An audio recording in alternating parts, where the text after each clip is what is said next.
welcome to Bite Me. How you guys doing? Are we good?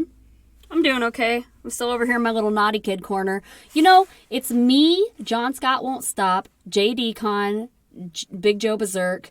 Who else gets in the band? Mia, Goddess Mia gets in the band a lot. Aunt Kaylee. I think Jenna Uncensored. Oh, and Deleted Drafts. He just left. He actually, deleted his account and left. You know? So, your favorite creators be getting banned right and left here. So, if you got a problem with it, you should go ahead and contact TikTok and let them know how you feel, because they won't listen to us. But since I'm in the band, we're here on Bite Me. Hopefully you come over here to watch me since you couldn't see me there for the next 7 days. This is Bite Me Season 1, Episode 21, The Truth About White Women. Last episode was about the truth about white men. We couldn't very well go and have an episode about the white men without talking about their gaslit counterparts, could we? The 55%ers. You know, I know a lot about this topic, actually, because I am a white woman. And according to my analytics, it would appear that 50% of my 68% female following are also white, ages 25 to 45. So if you feel guilty, there's a reason. It's not funny. The 55% thing is not funny at all. It's not funny that 55% of women who are treated like total shit by their white counterparts went ahead and voted for Trump. But that is what I am here to explain today. Because if you are not in the Midwest, you aren't going to understand why that happens. If you live in inner cities, you know, in heavily populated areas and not so much the rural portion of America, you might find yourself saying, fuck white women. But there's a reason why they did what they did. And no, I'm not excusing it. I'm going to just provide an explanation. These are just facts, not explanation. These are facts and explanations, not excuses. Okay? All right. So it's going to be a little longer episode because I got a lot to say about it. So what are white women to white men exactly? Well, to most, it's a nicely gaslit maid, seamstress, short order cook, cheerleader, sounding board, sexual servant, but mostly baby maker. Check out the rates of the pro-life men sometime, and you'll see what I'm talking about. They got to preserve that patriarchy for the next generation. I attest that in this moment, I am of sound mind telling you this, okay? Now listen, if you want the abuse to stop having their children. It seems harsh, but I'm not even kidding. Stop having children with these men who don't respect you right now, or one day your sons won't respect you either. I have experienced this firsthand. That said, there are women who would audibly gasp at that last statement, though I don't imagine any of those women are here today on this episode with us, because they don't follow me. They don't follow me or listen to me or even skim past my posts on TikTok because they're too busy being whatever it is they think they're being to the Lord, quote unquote, void of identity and looking for a way to contribute lovingly to their ungrateful family. We talked in a previous episode about the atrocities and gross negligence of the American educational system.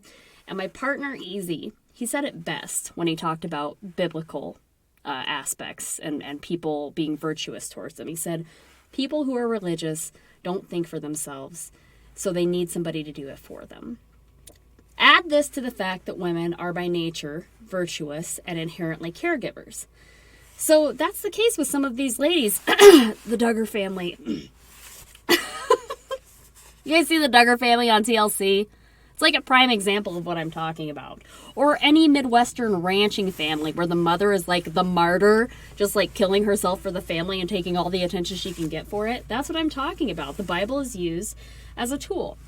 You know, and why wouldn't these women completely sacrifice themselves to this non-existent Jesus? It makes sense to them, right? I'm not going to justify it, but some of these women, all of these women who act like this have never been afforded the opportunity to create their own opinions outside of their husbands and outside of the Bible. You know, submission and martyrdom is their reality. That is life. That is the essence of being a woman to these women. They don't know anything else. It's literally a foreign concept to them. Their brains might actually explode if you tried to explain it. All they've ever seen is what's written in the Bible, you know, and all they've ever heard is what's been told to them by a man. They don't know that there's a whole great big world. That's another thing. This is why you need to travel. All right? These people in the Midwest who are voting for Trump and thinking that he is a Lord Jesus is because they have not seen that's why they're racist too. You know? Like I don't want to sit here and say like you're scared of what you don't know, you know? Like it makes it sound like to see another race person as like a thing, and it's not a thing, it's a human. But I'm really telling you, to them it looks like a foreign thing. To see other ways of life, to see other people, other cultures, that is literally a foreign concept. These people, they can't wrap their heads around it. And with the American educational system, I'm telling you, it's like, it really is just, you're working with very low IQs. They are, by definition, ignorant. So, but they don't have the opportunity to create their own opinions and identities outside of the Bibles and what their husbands are telling them. And that is their reality. It doesn't make sense to the rest of us who have lifted the veil of subconsciousness for ourselves that the patriarchy and keeping women in line, that's where we meet the divide. Women who want to keep things the same and women willing to step on other women to do it versus women who want to change and seek to lift other women with them. Women who are voluntarily silent versus women who are unapologetically loud. Women who are complicit and compliant in staying right where they are versus women who are literally killing themselves to move forward. We're polar opposites. And I don't know why, because women really should be working together. If there were no men on the planet, I think we can make this happen. It really is the men driving this divide.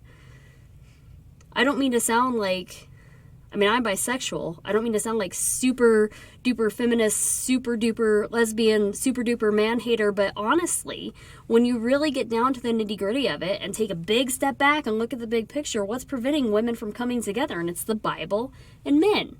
It's men using religion as a tool. Why are you controlling somebody with abuse, you know? That's a thing. You know, FKA Twigs, she's talking about Shia LaBeouf and her recent relationship. And she gave an interview, and she said people always ask women why they stay in abusive relationships, when really the question should be, why are you using abuse to control another person? So, yeah. Look, the Bible was written hundreds of centuries ago in another country with no scientific evidence, and was backed and brought to America by a gaggle of white men who had just raped and pillaged the Native American land for their own. So that's one end of the spectrum where the women are. And in the other end of the spectrum, we're all here in 2021 where there is a Madam Vice President. So you're gonna have to accept one reality or the other, because as long as the patriarchy and the Bible's around, I think we're going to be divided. I do think we can call some of these women over to the dark side, though, but it's going to take a minute, you know. They, once somebody's gaslit or once they're in a cult, they really need convincing, and so it's hard to get them out. The white male narcissist, he really takes away your ability to be. And I think religion does that, too.